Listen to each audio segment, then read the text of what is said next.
है, मैं हूं आपके साथ अभिषेक तिवारी। नक्सल नीति पर सियासी घमासान। जी हां, लोकसभा चुनाव के बीच नक्सल घटनाओं को लेकर सियासी बयानबाजी भी तेज हो गई। बीजेपी सरकार का कहना है कि सशस्त्र संघर्ष के बीच माओवादियों के साथ बातचीत का द्वार भी खुला हुआ है। नक्सली जब चाहे सरकार बातचीत को तैयार है। तो वहीं कांग्रेस का कहना है कि सरकार नक्सलियों के मामले में मतिभ्रम का शिकार है। प्रधानमंत्री और गृह मंत्री के बयान में अंतर है। नक्सल नीति साफ नहीं है। आखिर इस तरीके की बयानबाजी क्यों चल रही है, इस रिपोर्ट से आप समझिए।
बात छत्तीसगढ़ में आज हम बात करेंगे नक्सलवाद पर। नक्सलवाद केवल छत्तीसगढ़ की समस्या नहीं है बल्कि पूरे देश की समस्या है।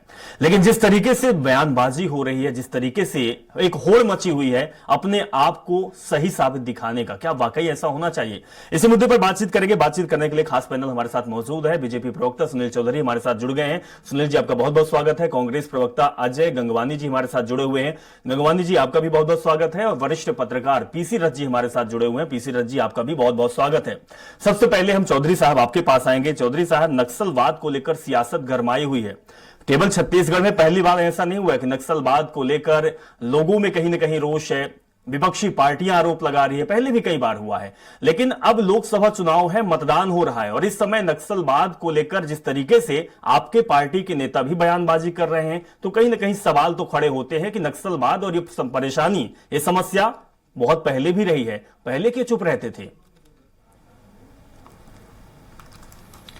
जी राम राम, जय जोहर, जय छत्तीसगढ़ जी। नक्सलवाद छत्तीसगढ़ में बहुत बड़ा दंश है और इस दंश से उबारने के लिए भारतीय जनता पार्टी की सरकार माननीय नरेंद्र मोदी जी के नेतृत्व में, माननीय अमित शाह जी के नेतृत्व में और हमारे मुख्यमंत्री सम्माननीय श्री विष्णुदेव साय जी के नेतृत्व में, और आप देखेंगे कि विजय शर्मा जी हमारे गृह मंत्री हैं, लगातार काम कर रहे हैं। हमारे प्रशासन के लोग भी, पुलिस के जवान भी, डीआरजी के जवान, चाहे बीएसएफ के जवान हैं, लगातार काम कर रहे हैं। नक्सल नीति के विषय में भारतीय जनता पार्टी का एकदम स्पष्ट मत है और कांग्रेस के शायद साथी जो है वो कान में रुई डाल करके बैठते हैं या आंख में पट्टी लगा के बैठते हैं कि उनको कुछ चीजें दिखती नहीं या वो समझने की कोशिश नहीं करते। मैं स्पष्ट रूप से कह रहा हूं कि माननीय गृह मंत्री विजय शर्मा जी ने अब बयान दिया कि हम यदि नक्सलवादी चाहें तो हम उनसे बातचीत के लिए तैयार हैं। यदि वो बातचीत करेंगे तो बातचीत से इस नक्सलवाद को समाप्त करने के लिए और उनको मुख्य धारा में लाने का प्रयास करेंगे। लेकिन नक्सलवादियों ने क्या किया, वो बंदूक लेकर के आ गए। तो जब आप बंदूक लेकर के आ रहे हैं तो हम बंदूक की भाषा में बात कर रहे हैं। देखिए, छत्तीसगढ़ में नक्सलवाद को जड़ मूल से समाप्त करना ये लक्ष्य है और इस लक्ष्य को कैसे पूरा किया जाए इसके लिए सरकार काम कर रही है। लेकिन जब 29 वहां पर नक्सलियों को आप इनकाउंटर करते हैं तो कांग्रेस के लोग प्रश्न उठाना शुरू करते हैं। वो भूपेश बघेल जी पहले खुद ही कहते हैं कि फर्जी हुआ है, उसके बाद इनकी सुप्रिया सिन्हा जो है वो शहीद बताने लगी, उसके बाद दीपक बैज जी आए, वो संदेह करने लगे कि अभी जांच का विषय है कि कौन नक्सली है, कौन नागरिक है। अरे भैया, वर्दी में आए, बंदूक लेकर के आए, फायरिंग की, सब कुछ वहां स्पष्ट था। और फिर आपको सेना के शौर्य पर, जवानों पर, सुरक्षा कर्मियों पर भरोसा ही नहीं रहा क्या? इसके पहले भी वैसे ही हुआ कि राज्यपाल महोदय के पास पहुंच गया कि कोयली बेड़ा में जो है वो फर्जी मुठभेड़ हो गई। भैया जरा विश्वास करिए, नक्सलवाद को समाप्त करने में आपकी क्या भूमिका होनी चाहिए उसको देखिए। मैं कांग्रेसियों से निवेदन करना चाहता हूं कि आप अपनी भूमिका सुनिश्चित करिए। नक्सलवाद ऐसी समस्या है जिसमें कोई नहीं बचने वाला।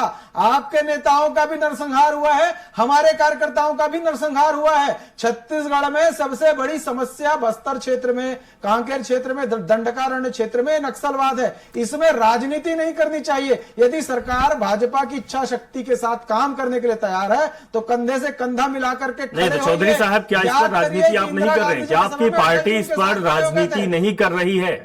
चौधरी साहब, हम कौन सी राजनीति कर रहे हैं? हम तो नक्सलवाद को समाप्त करने का प्रयास कर रहे हैं। हम उसके लिए लड़ाई लड़ रहे हैं।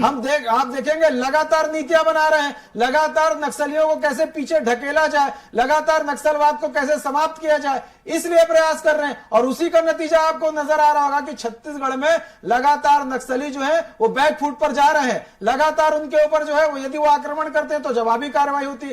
कैंप खोले जा रहे हैं। पुवरती जैसा गांव हिडमा का, जहां पर आज तक के कोई पहुंच नहीं पाया, जिसको कि कहते थे कि इनकी राजधानी है, वहां पर कैंप खुला, तिरंगा ध्वज वहां फहराया। नियत निल्लानार हमारा अच्छा गांव, वहां पर कैंप खुल रहा है। 5 किलोमीटर के दायरे में अस्पताल, स्कूल से लेकर के सारी सुविधाएं जो वहां ग्रामीणों को मिलनी चाहिए वो व्यवस्था वहां पर की जा रही है। चलिए, ठीक है चौधरी साहब, आएंगे आपसे दोबारा बात करेंगे। अब भूमिका वाला जो आपने सवाल किया, भूमिका पे भी बात करेंगे।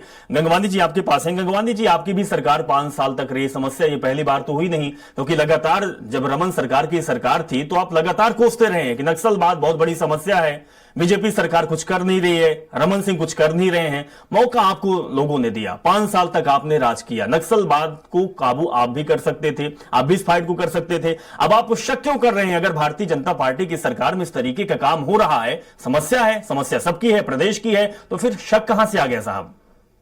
देखिए, मैं आपको 3 हिस्सों में बता दूं। जी। सबसे पहले मैं रमन सरकार की 15 साल की बात करूं, फिर अपने 5 साल की 4 महीने की। देखिए, छत्तीसगढ़ की जनता बहुत समझदार है। सबसे पहले 15 साल की बात करूं, रमन सरकार जब 2003 में छत्तीसगढ़ में बनी, नक्सलवाद मात्र सुदूर बस्तर के मात्र 3 जिलों तक था। रमन सिंह की सरकार ने खाद पानी दे के उसको 14 जिलों तक पहुंचाया। पूर्व मुख्यमंत्री रमन सिंह अपने गृह क्षेत्र कवर्धा को सुरक्षित नहीं कर पाए। केपीएस गिल, जो वरिष्ठ नक्सल विशेषज्ञ पूरे भारत देश के विशेषज्ञ माने जाते रहे, उनका बयान चर्चा में रहा, वेतन लो और मौज करो। तो ये रमन सरकार का, ये भारतीय जनता पार्टी का क्या चाल चरित्र चेहरा था, ये दिखता है। दूसरी बात, हमारे 5 साल की बात करो, एनसीआरबी के अनुसार विश्वास, विकास, सुरक्षा, इन 3 सिद्धांत को लेकर हमने काम किया, जिसका नतीजा था कि नक्सली घटनाओं में 80%, नक्सली शहादत में 56% कमी। ये इसका परिणाम था। जगह गुंडा जैसा इंटीरियर क्षेत्र जहां आम आदमी जाने से घबराता था, हमने वहां पे 15 अगस्त को झंडा फहराया। आज आम आदमी खुलेआम वहां जा सकता है। हमने बस्तर में जो हजारों स्कूल भारतीय जनता पार्टी ने बंद किए, उसमें से 356 स्कूल को चालू किया। सड़क, पानी, बिजली जैसी बेसिक सुविधाएं थी, वो वहां तक पहुंचाई। आज सारकेगुड़ा, एडसमेटा, पेद्दागलूर में जिन निर्दोष मासूम आदिवासियों का इनकाउंटर कर दिया जाता रहा, बहुत सारे निर्दोष आदिवासियों को जेल के सलाखों भी हमारी कांग्रेस की सरकार ने जस्टिस पटनायक कमेटी के माध्यम से 900 से अधिक मामलों में 2000 आदिवासियों की रिहाई की। तो हमने लगातार आदिवासी के हितों में निर्णय लिया। अब मैं अब 4 महीने की बात करूं, मेरे मित्र सुनील जी बड़े बड़े दावे कर रहे हैं। 4 महीने हुआ है। बीजापुर से कैलाशनाथ, जो भाजपा के उपाध्यक्ष, तिरुपति कटला, जो इनके जनपद सदस्य, कोमल माझी, 9 दिसंबर, 7 अपने भाजपा नेताओं की हत्या हो जाती है। जो भारतीय जनता पार्टी, विष्णुदेव साय सरकार अपने नेताओं की सुरक्षा नहीं कर सकती है, वो नक्सली संगठन पर दावे कर रही है। आज छत्तीसगढ़ आदिवासियों पर क्या भरोसा करेगा? आज बीजापुर के जो जिलाध्यक्ष है, बीजापुर के विधायक हैं, वो केंद्रीय गृह मंत्री अमित शाह को पत्र लिखते हैं, भैया हमारी सुरक्षा का प्रबंध करिए। जिनके अपने मंत्री को, अपने विधायक को, अपने जिलाध्यक्ष को भरोसा नहीं है विष्णुदेव सरकार पे, उस पर उम्मीद करते हैं कि भारतीय जनता पार्टी की सरकार पे आदिवासी वर्ग भरोसा करे। देखिए, अभी बस्तर चुनाव हुआ, आज बड़े बड़े दावे कर रहे हैं। आज जहां पे दावे कर रहे हैं, वहां मतदान का प्रतिशत एकदम गिर गया, क्योंकि जो विश्वास का, सुरक्षा का माहौल आदिवासी बस्तर की जनता को मिलना चाहिए, वो नहीं मिल पा रहा है। अच्छा। दूसरा महत्वपूर्ण बात, भैया आपको 4 महीने हुए, कभी आप गोली की बात करते हैं, कभी बोली की बात करते हैं, गृह मंत्री का अलग बयान, प्रधानमंत्री का अलग बयान। पहले आपस में तो निर्णय ले लीजिए भैया कि कैसे दूर करेंगे। क्या कोई ठोस रणनीति है? क्या कोई ब्लूप्रिंट है? क्या कोई रोड मैप है? कोई कार्य योजना है? सिर्फ रणनीति करना आपको। और दूसरा जीएम की बात, हमने 30 से ज्यादा नेताओं को खोया। मेरे मित्र बता दें, धर्मलाल कौशिक, नेता प्रतिपक्ष, जिनका दायित्व हो रहा था कि कोई राजनीतिक सुपारी किलिंग हो रही है, कोई साजिश षड्यंत्र हो रहा है, उसका पर्दाफाश कीजिए। नहीं तो गंगवानी जी, मौका तो आपको भी मिला था। सवाल तो ये कि मौका आपको भी मिला था, आपके कई कांग्रेस के कार्यकर्ताओं को और नेताओं को मारा गया था, तो फिर आपने काम क्यों नहीं किया? सवाल तो इसलिए खड़ा होता है। पीसी रथ जी आपके पास आएंगे। पीसी रथ जी, जिस तरीके से नक्सलवाद को लेकर सियासत गरमा रही है, बयानबाजी हो रही है, भारतीय जनता पार्टी अपने अलग बातें और अलग आंकड़े दिखा रही है, तो कांग्रेस पार्टी भी अछूती नहीं है। आपको क्या लगता है कि क्या वाकई में नक्सलवाद को खत्म करने की एक रणनीति है? अगर ये रणनीति है, एक पहल है, तो फिर दिखावे की क्या जरूरत है? क्योंकि सुरक्षा की बात है, लोगों के हित की बात है। और अगर कांग्रेस पार्टी सहमत है, वो भी नक्सलवाद को खत्म करना चाहती थी, तो फिर आपकी क्या राय है कि कांग्रेस पार्टी भी इस पर पलटवार कर रही है, उसी दिशा पे चल रही है? जी देखिए, दोनों दल एक सत्ता में है और एक सत्ता से बाहर किया गया है, तो दोनों के पास अपनी अपनी रणनीतिक मजबूरी है कि सत्ता से बाहर रहने वाला दल जो है वो हमेशा सरकार के कदमों की निंदा करता रहेगा, जैसे भाजपा पहले करती रही है। और नक्सल समस्या एक ऐसी समस्या है जिसका दोनों पार्टियां, राष्ट्रीय पार्टियां मानती हैं कि उसका केवल पुलिस या सैन्यीकरण से हल नहीं निकल सकता, डेवलपमेंट को उसके साथ साथ रखना पड़ेगा, ये दोनों पार्टियां मानती हैं। लेकिन फील्ड पे वैसा कुछ दिखाई नहीं देता है। बस्तर में इस समय कम से कम 60-70 हजार फोर्स है और जिस तरह से आदिवासियों को तकलीफें हो रही हैं उसके उपस्थिति से वहां पर, अभी 2 दिन पहले बीजापुर में सर्व आदिवासी समाज ने एक बड़ा सम्मेलन किया वहां के गोंडवाना भवन में, और उन लोगों ने अपनी पीड़ा बताई कि आदिवासियों को किस तरह वनोपज इकट्ठा करने जाने में दिक्कतें हो रही है, नहीं जाने दिया जा रहा है, किस तरह से उनके जो आय जिसके लिए वो निर्भर है, उनका जीवन जिस वनोपज पे निर्भर है, उसको वो लोग एकत्र नहीं कर पा रहे हैं। उनका गुस्सा जो है नक्सलियों और पुलिस दोनों पे था। उनका कहना है कि इनकी लड़ाई में हम लोगों को बेवजह खून बहाना पड़ रहा है, हमारे लोग मारे जा रहे हैं, हम लोग अपनी जीविका से वंचित कर दिए जा रहे हैं। तो नक्सल समस्या के बहुत सारे पहलू हैं, वो जब तक उसको गंभीरता से लेकर के पूरा कंप्लीट विचार विमर्श करके उसके लिए रणनीति नहीं बनाई जाएगी, केवल सैन्यीकरण से उसका हल निकलना मुश्किल है। और इस तरह से आरोप प्रत्यारोप लगते रहेंगे, क्योंकि 13 लोगों की जो मुठभेड़ हुई थी, बाद में फिर बीजापुर में एक प्रेस कॉन्फ्रेंस करके बेला भाटिया एक सामाजिक कार्यकर्ता है, उन्होंने वहां पर उस चीज का पर्दाफाश किया कि भाई 8 नक्सली अगर मरे तो 5 जो है वो ग्रामीण करके। जी। तो ये पुलिस के ऊपर लगातार आरोप, हाँ ग्रामीण भी मरे, फर्जी मुठभेड़ का उन्होंने आरोप लगाया। उसका प्रॉपर तरीके से पुलिस ने अभी तक खंडन नहीं हुआ है। तो उसके बाद ये 29 जो नक्सली मरे, इसके लिए तो नक्सलियों ने खुद भी विज्ञप्ति जारी की कि ये पूरे 29 नक्सली ही मरे हैं, और उसमें उन्होंने शुरू में 27 लोगों की सूची जारी की और 2 लोग अतिरिक्त हैं जिनके नाम वो नहीं दे पाए थे।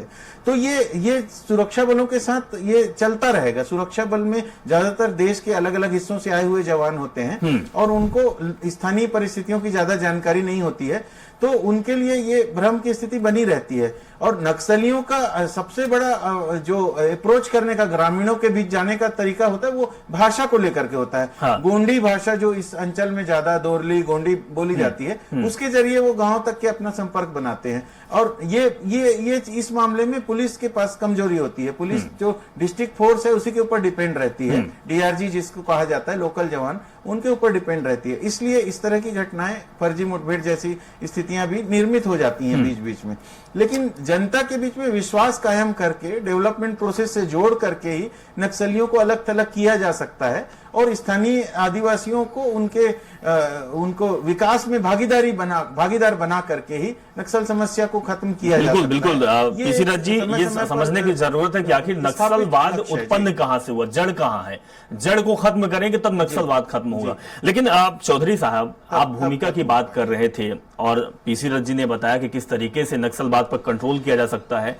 ठीक है, आप राजनीतिक पार्टियों से ताल्लुकात रखते हैं, बिलोंग करते हैं, लेकिन जहां सुरक्षा का सवाल हो, क्योंकि नक्सल की वजह से लोगों की जान जाती है, बहुत से लोग परेशान होते हैं, बहुत से लोग घर से बाहर नहीं निकल पाते हैं, बंदूक के साए में रहते हैं। बयानबाजी में थोड़ा सा ध्यान रखना चाहिए, चाहे वो बीजेपी को, कांग्रेस को या किसी भी पार्टी के नेता हो। लेकिन चौधरी साहब, भूमिका की बात जो आपने कही, क्या वाकई में जिस तरह आप बात कर रहे हैं या आपके पार्टी के नेता कह रहे हैं कि हम नक्सलवाद को खत्म करना चाहते हैं? सवाल यह होता है कि अब तो सीएम भी बोल रहे हैं, डिप्टी सीएम गृह मंत्री भी बोल रहे हैं और देश के गृह मंत्री भी बोल रहे हैं, लेकिन 10 साल से प्रधानमंत्री मोदी ही थे, अमित शाह ही गृह मंत्री थे और सरकार भी आपकी थी। तो फिर पहले क्यों काम नहीं हुआ? पहले आपकी भूमिका कहां थी? पहले काम क्यों नहीं किया गया? नक्सलवाद तो पहले भी प्रभावित था छत्तीसगढ़, केंद्र सरकार थी आपकी, तो पहले भी काम करनी थी, क्योंकि सरकार के अंडर में आता है। जी, तो मुझे लगता है जी, पहले काम कर लेना चाहिए था, तो काम किए हैं 10 साल। यही बात सर, काम पहले काम करना चाहिए था, क्योंकि सुरक्षा की बात है। प्रचार बाद में कर लेते, आप प्रचार बाद में कर लेते, पहले काम करते, अगर आप नियत आपकी साफ है तो। नहीं, हम काम किए हैं तब तो समाप्त कर देंगे, ये दावा कर रहे हैं। 10 साल में यदि हमने काम नहीं किया होता तो हम कैसे कह पाते कि हम समाप्त कर देंगे? 10 साल नहीं, लगातार जब से नक्सलवाद के विषय में माननीय मोदी जी प्रधानमंत्री बने हैं, लगातार काम हो रहा है। आप देखिए, इस देश का गृह मंत्री माननीय अमित शाह जी सीआरपीएफ के स्थापना दिवस पर वहां जाते हैं, रात रुकते हैं, जवानों का हौसला बढ़ाते हैं, ये कम छोटी बात है। लगातार नरेंद्र मोदी जी जाते हैं बस्तर क्षेत्र में, ये कम बड़ी बात है। खुल करके हम कहते हैं कि हम नक्सलवाद का सफाया करेंगे। इसके पहले की सरकारें गलबहियां करती थी, कांग्रेस की सरकार में नक्सली बोलते थे हमारी सरकार है, ये हमसे वादा करके आई है। तो ये स्थिति अब नहीं है। नहीं सुनील साहब, देखिए माफी चाहता हूं, आप बहुत बुद्धिजीवी हैं, आपकी बात को मैं रोक रहा हूं, लेकिन सुनील जी, लोगों को समझ में आता है, क्योंकि इस समय चुनावी माहौल है, मतदान पड़ रहा है, 7 सीटों में मतदान अभी फिर से है। लगातार बड़े नेताओं के दौरे हो रहे हैं और जो इस समय मंच में बयानबाजी हो रही है वो केवल वोट के लिए हो रही है। तो क्या नक्सली और नक्सलवाद को लेकर वोट के लिए बात करनी चाहिए? हम आपसे ये जानना चाहते हैं, क्योंकि जनता तो भली भांति जानती है कि आखिर इसी समय क्यों, पहले क्यों नहीं हुआ? पहले भी बात होनी चाहिए थी। प्रधानमंत्री मोदी को, अमित शाह को और आपके पार्टी के नेताओं को खुलकर इसी तरह से बोलना चाहिए था। और हम भी चाहते हैं कि आप बोलिए, क्योंकि आप सरकार में हैं। आप नहीं बोलेंगे तो कौन बोलेगा, और आप नहीं करेंगे तो कौन करेगा? देखिए, हम खुल करके बोल भी रहे हैं और पिछले 10 सालों से काम भी कर रहे हैं। लगातार नक्सलवादियों को पीछे ढकेलने का काम किए हैं और काम के दम पर ही बात हो रही है कि 10 साल में हमने जो काम करके दिखाया। आपको मैं बताना भी चाहता हूं कि 10 साल मनमोहन सिंह जी की सरकार रही, छत्तीसगढ़ को कितना बजट मिला? 85,000 करोड़। माननीय नरेंद्र मोदी जी की सरकार में 3,80,000 करोड़। सर, नक्सलवाद पे हम बात कर रहे हैं, माफी चाहता हूं सर। नक्सलवाद जो है वो नक्सल। एक ही जवाब आपसे चाहता हूं सर, आपके पास बहुत सारे जवाब हैं, आप चीजों को ले जा सकते हैं, उपलब्धियां भी आपकी हैं। नक्सलवाद पे आ रहा हूं, मैं जवाब दे देता हूं। मैं नक्सलवाद पे आ रहा हूं। इस बजट का उपयोग हुआ है कहां? बस्तर के विकास में, सड़कों का निर्माण, वहां पर जितना विकास किया जा सकता था करने का प्रयास किया गया। वहां ऑप्टिकल फाइबर बिछाने का प्रयास किया गया, वहां ट्रेन की रेल लाइन बिछाने का प्रयास किया गया। वहां पर नक्सलवाद को कैसे समाप्त करें, कैसे मुख्य धारा में जोड़ें। वहां के आदिवासी जो हैं उनको रायपुर भ्रमण कराया जा रहा है साहब, ला करके वहां के युवाओं को रायपुर दिखाया जा रहा है कि विकास कैसा है। मॉल में लाया जा रहा है, उनसे बातचीत की जा रही है, लगातार उनसे संपर्क में है, सरकार भी संपर्क में है। और जिस माध्यम से हो उनके अंदर एक भाव, ये स्कूल दिखाना, रायपुर घुमाना और ये सब कुछ करना, ये लोकसभा चुनाव के 1-2 महीने पहले या फिर जब लोकसभा का चुनाव चल रहा हो, मतदान पड़ रहा हो, उस समय करना थोड़ी सी बात हजम नहीं होती। इसलिए मैं आपसे सवाल किया था। लेकिन गंगवानी जी क्या वाकई आपकी भी नियत साफ थी? अगर आप भी इस नक्सलवाद को खत्म करना चाहते थे। भूपेश बघेल जी लगातार चर्चा कर रहे थे नक्सलवाद से, बहुत सारे आंदोलन चल रहे थे, बहुत सारी चीजें उनको अपने घेमे में लाने के लिए प्रयास किया जा रहा था। लेकिन क्या आपको वाकई में नक्सलवाद को खत्म करना चाहिए था, या फिर आप करना चाहते थे? अगर करना चाहते थे तो केंद्र सरकार की आप मदद लेते। आप मदद क्यों नहीं लिए? क्योंकि समस्या तो देश की है ना, प्रदेश की है, तो फिर इसमें राजनीति कहां से आप लाए बीच में? देखिए, 2 चीजें स्पष्ट करो। सबसे पहली बात, कांग्रेस पार्टी कभी नक्सलवाद पे राजनीति नहीं करती, क्योंकि हमने 30 से ज्यादा झीरम घाटी में हमने अपने नेताओं को खोया। इसके दर्द को, इसके दर्द को हमसे अच्छा कोई नहीं महसूस करता, पहली बात। क्योंकि हमारे भूपेश सरकार ने काम किया, इसका नतीजा था। मैंने स्पष्ट रूप से आंकड़े दिए, नेशनल क्राइम रिपोर्ट ब्यूरो 80%। नहीं सर, मैं गंगवानी जी आपको भी रोकना चाहूंगा। ये आंकड़े आपके पास बहुत है, मैं मानता हूं, आपके पास बहुत सारे आंकड़े हैं, बहुत सारे बात करने के लिए, और इस डिबेट से ये सब हल होने वाला नहीं है। लेकिन गंगवानी जी, बात ये है कि अगर आप भी नक्सलवाद को खत्म करना चाहते हैं, तो अगर बीजेपी इस तरीके की बात कर रही है, क्योंकि काम भी तो कर रही है, 29 नक्सली मरे, 29 नक्सलियों ने एक्सेप्ट किया कि हाँ हमारे नक्सली मरे हैं, तो फिर आप बयानबाजी क्यों कर रहे हैं? आपको शक क्यों हो रहा है? आपको तो जवानों को धन्यवाद देना चाहिए था, और इस समय तो सरकार को भी धन्यवाद देना चाहिए था। मुझे बोलने का मौका देंगे। आप कुछ और प्रश्न तो जोड़ लिए, मेरा निवेदन है। अगर हम दोनों प्रवक्ताओं को अपने बिठाया है तो समय तो इसका मतलब ये नहीं कि आप दूसरे ट्रैक में जाइए। आप जवाब दीजिए, मैं आपकी बात सुनने को तैयार हूं। मैं उसी ट्रैक पे दे रहा हूँ। ठीक है, मैं उसी ट्रैक पे बात कर रहा हूँ। देखिए, तीन चीजें स्पष्ट है। हमने विश्वास, विकास, सुरक्षा को लेकर काम किया। देखिए, और दूसरा महत्वपूर्ण बात, आप फर्जी मुठभेड़ की बात कर रहे हैं। आज भी सुप्रीम कोर्ट का निर्णय सुन लीजिए, सारकीगुड़ा, एडसमेटा, पेद्दागलूर, ये 3 घटनाएं छत्तीसगढ़ का आदिवासी वर्ग आज भी नहीं भूला। इन तीनों घटनाओं के संबंध में हाईकोर्ट में निर्णय दिया गया कि ये फर्जी मुठभेड़ थे, इसमें निर्दोष मासूम राज्यों का इनकाउंटर किया गया। ये तीनों घटनाएं भारतीय जनता पार्टी के समय।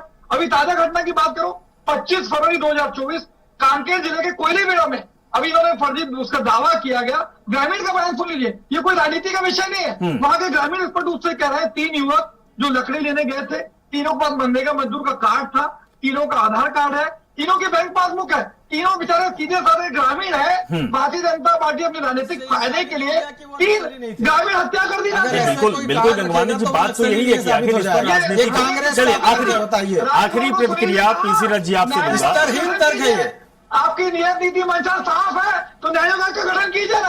हमने राजभवन को पत्र लिखा कि भैया आप न्याय का गठन कीजिए, फर्जी मुठभेड़ है, कैसी मुठभेड़? अरे भैया, सुरक्षा के जवानों पर विश्वास नहीं करेंगे तो कैसे चलेगा? शांत हो जाइए मेरा लीडर, मैं बात कंप्लीट ठीक है, चलिए, ठीक है गंगवानी जी, वक्त कम है। एक आखिरी कमेंट में पीसी रथ जी से जानना चाहूंगा, वरिष्ठ पत्रकार हैं, लोगों की उम्मीदें पीसी रथ जैसे लोगों से है। वो जानते हैं कि हमारी आवाज को, हमारे दुख दर्द के, हमारी तकलीफों को उठाते हैं और आज भी उठाने का काम कर रहे हैं। आपको भी बता रहे हैं, आप राजनीतिक दल से बिलोंग करते हैं, आपको भी बता रहे हैं कि नक्सलवाद को किस तरीके से खत्म किया जाता है। बयानबाजी से सर नहीं होगा, टीवी डिबेट से नहीं होगा, बड़ी बड़ी बातों से नहीं होगा, काम करना पड़ेगा। काम किस तरीके के कर सकते हैं, कुछ सुझाव आपको पीसी रथ द्वारा मिल चुके हैं।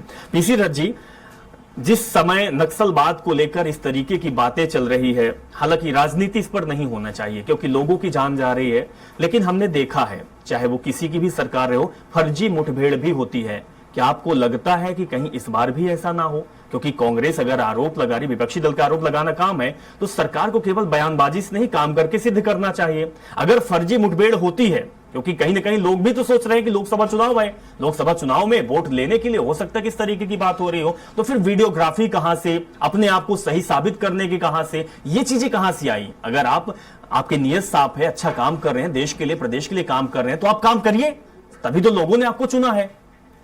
पीसी रथ जी।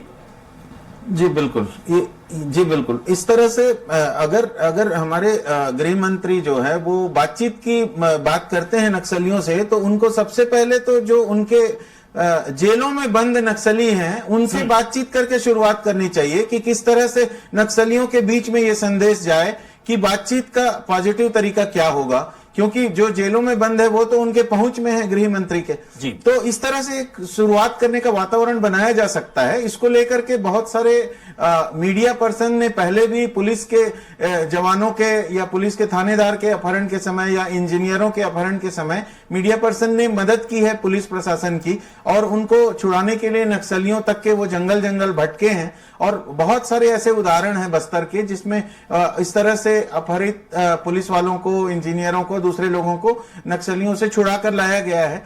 तो पॉजिटिव दृष्टि से देखने की जरूरत है। और हिंसा के कारण ज्यादातर नुकसान जो है आदिवासियों का हो रहा है, ये स्थापित सत्य है, इससे कोई इनकार नहीं कर सकता। और आदिवासियों की परिस्थितियों को अगर आप समझें कि एक तरफ कुआं एक तरफ खाई की परिस्थिति है, और ऊपर से उनके ऊपर लगातार कभी पे भी पुलिस उठा के ले जाती है और 20-20 दिन, एक महीना तक रख करके फिर कुछ लोगों को नक्सली का आरोप लगा के अंदर किया जाता है, कुछ लोगों को छोड़ दिया जाता है। और उनका कहना है कि वो उनका जीवन एकदम नारकीय होता जा रहा है इस दोहरे दबाव के कारण।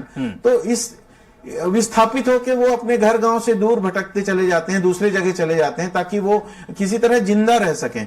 तो ऐसे में हम कि आदिवासी पीढ़ी को, एक पूरी पीढ़ी को खत्म करने की ओर क्यों बढ़ रहे हैं? हमको तो उनको भी लोकतंत्र में एक नागरिक का दर्जा देना है। तो नक्सलवाद खत्म हो ये हर कोई चाहता है, और खून खराबा खत्म हो ये हर कोई चाहता है, लेकिन उसमें सकारात्मक कदम सरकार की जिम्मेदारी है, सरकार उठा के बताए और उसके बाद फिर ये चीजें जो है सही ट्रैक पे चल सकती हैं। बिल्कुल। और अगर अच्छे कदम सरकार उठाती है तो विरोधी दल के नाते कांग्रेस को भी उसमें मदद करनी चाहिए, और उसमें कांग्रेस भी सहभागी हो सकती है। बिल्कुल गंगवानी जी, माफी चाहता हूं कि थोड़ा सा वक्त कम है के रूप में आदिवासियों के आपको मौका नहीं मिल पा रहा है, लेकिन आप शायद बीजेपी और कांग्रेस आप दोनों को समझ में आ गया होगा कि केवल इसमें राजनीति करना सही नहीं है। हम सब की आशाएं आप लोगों से जुड़ी हुई है, और जनता हमेशा आप लोगों को मौका भी देती है, काम करने का मौका देती है। आप लोग काम करिए। और नक्सलवाद इतनी बड़ी समस्या है, आप लोग राजनीतिक दल से बिलोंग करते हैं, कांग्रेस सरकार में थी, जनता ने चुना, आपको बैठाया क्योंकि उनको लगा कि कांग्रेस पर भरोसा है। और जब उस भरोसे पे आप खरे नहीं उतरे तो भारतीय जनता पार्टी को सरकार बनाने का मौका दिया। अब भारतीय जनता पार्टी सरकार में है, इसका मतलब यह है कि जनता चाहती है कि ऐसी समस्याओं का समाधान निकले। अब नियत आप लोगों की साफ है तो कांग्रेस पार्टी को भी साथ देना चाहिए। फिलहाल आप लोगों को बहुत बहुत धन्यवाद कि आप लोग इस संवाद में हिस्सा लिए और हमारे साथ जुड़े। लेकिन नक्सलवाद जो समस्या है केवल बयानबाजी से खत्म नहीं होगी, बल्कि इसके लिए काम करना पड़ेगा। काम करना पड़ेगा उन गांवों में जहां पर मूलभूत सुविधाएं नहीं मिल पा रही है, उन नक्सलियों के बीच में जाना पड़ेगा, उन लोगों से मिलना पड़ेगा, बातचीत संवाद स्थापित करना पड़ेगा कि आखिर आप नक्सल में शामिल क्यों हुए, लोग क्यों नक्सलवाद को अपना रहे हैं, प्रॉब्लम की जड़ क्या है, इस चीज को समझना और इस पर काम करना ही इसका समाधान हो सकता है, केवल बयानबाजी से नहीं हो सकता है। फिलहाल इस कार्यक्रम में इतना ही, इजाजत दीजिए, नमस्कार।